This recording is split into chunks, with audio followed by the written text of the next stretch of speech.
தற்போதைய அண்மை செய்தி. நெல்லையில் பாஜக மாநில தலைவர் நயினார் நாகேந்திரன் வீட்டில் உள்துறை அமைச்சர் அமித்ஷாவுக்கு தேநீர் விருந்து அளிக்கப்பட்டது. அண்மை செய்தியாக பார்த்து வருகிறோம். நயினார் நாகேந்திரன் வீட்டில் அமித்ஷாவுக்கு தேநீர் விருந்து அளிக்கப்பட்டது.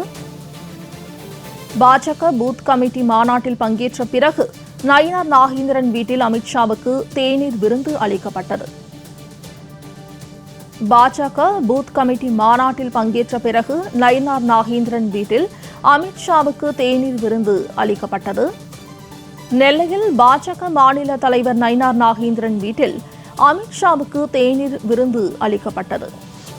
உள்துறை அமைச்சர் அமித்ஷாவுக்கு பாஜக மாநில தலைவர் நயினார் நாகேந்திரன் வீட்டில் தேநீர் விருந்து அளிக்கப்பட்டது. கூடுதல் தகவல்களை செய்தியாளர் செல்வராஜ் வழங்க கேட்கலாம்.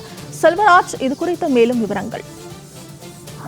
நிச்சயமாக மோனிஷா, நெல்லை மாவட்டம் தச்சநல்லூர் வடக்கு பைபாஸ் சாலையில் பாரதிய ஜனதா கட்சி சார்பாக தென் மாவட்ட பூத் கமிட்டி மாநாடு என்பது இன்று நடைபெற்றது. இதை ஒட்டி மத்திய உள்துறை அமைச்சர் அமித்ஷா பங்கேற்றார்.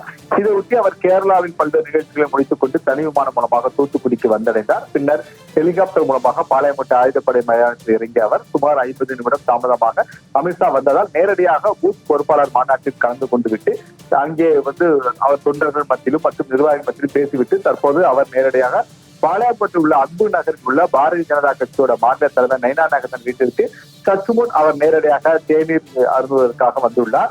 இதில் அவருக்கு பல்வேறு வகையான இனிப்பு, காரம் மற்றும் தேநீர்கள் வழங்கப்பட்டது. சுமார் 35க்கும் மேற்பட்ட இனிப்பு வகைகள், கார வகைகள் மற்றும் தேநீர்கள் வழங்கப்பட்டுள்ளது. அவர் வீட்டிற்கு வந்தபோது அவருக்கு பூர்ண கும்ப மரியாதையும் மற்றும் பல்வேறு இசைகள், வாத்தியங்கள் முழங்கியவாறு அவரை வரவேற்பு என்பது அளிக்கப்பட்டுக் கொண்டு வருகிறது. அதை நேரடி காட்சி தான் நீங்கள் பார்த்துக் கொண்டிருக்கிறீர்கள். அதன் பிறகு அவருடைய வீட்டில் நேரடியாக தேநீர் விருந்து என்பது கொடுக்கப்பட்டு வருகின்றன. அதன் பிறகு அங்கு நிர்வாகிகளுடன் ஆலோசனை கூட்டமும் நடைபெற உள்ளது. மோனிஷா, செல்வராஜ், தகவல்களுக்கு நன்றி.